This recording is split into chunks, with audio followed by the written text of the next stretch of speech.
एक काळ असा होता की विशालदादाचे नातू म्हणजे वसंतदादा पाटील सगळ्या महाराष्ट्राची तिकीट त्यांच्या खिशात होती आणि त्याच नातवाला आज तिकिटासाठी मुंबई, दिल्ली, नागपूर हेलपाटे घालावं लागते.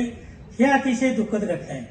म्हणजे काँग्रेस पक्षात चालले काय, कुणाचं ऐकून तुम्ही करताय? आणि ह्या सगळ्याचा खरीचा नारद कोण आहे तुम्हाला माहित आहे. ही सगळी जी खेळी केली ती जयंत पाटलांनी केलेली आहे. गोरपडे सरकारने ते जरा दाबून बोलले तिथं, म्हणून मी उघड सांगतो तुम्हाला, या खरेचा खरं नायक जो आहे तो जयंत पाटील आहे.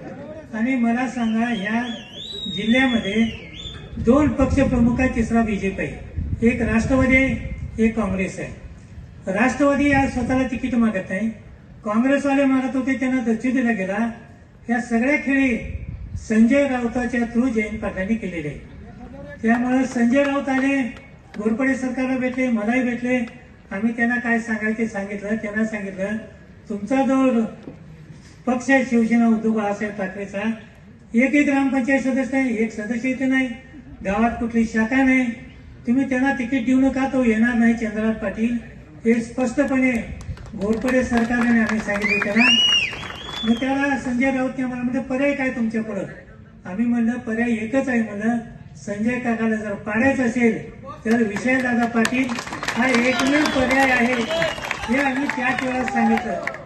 परंतु ऐकून घ्या, ते काय ऐकले नाही, ताटासला पेटले आणि एक मोठी, ज्याला राजकीय कुरघोडी म्हणतो आपण, किंवा एखादा राजकीय वाईट विचार ज्याला म्हणतो आपण, वसंतदादाचं घराणं राजकारणामध्ये संपायचाच धाट या जिल्ह्यातल्या नेतृत्वाने घेतले, राष्ट्रवादीच्या नेतृत्वाने घेतले. हे आपण समजून घेतलं पाहिजे. आपल्याला काय करायचंय, आपल्याला पर्यायी नेतृत्व म्हणून वसंतदादा घराणं जेवण ठेवायचं, लक्षात ठेवा. राजकारणामध्ये एखाद्याची कायमची हत्या करणं आणि दादा घराणं संपवणं हे खरोखर निंदाजनक आहे आणि कुठल्याही नेत्याला शोभत नाही.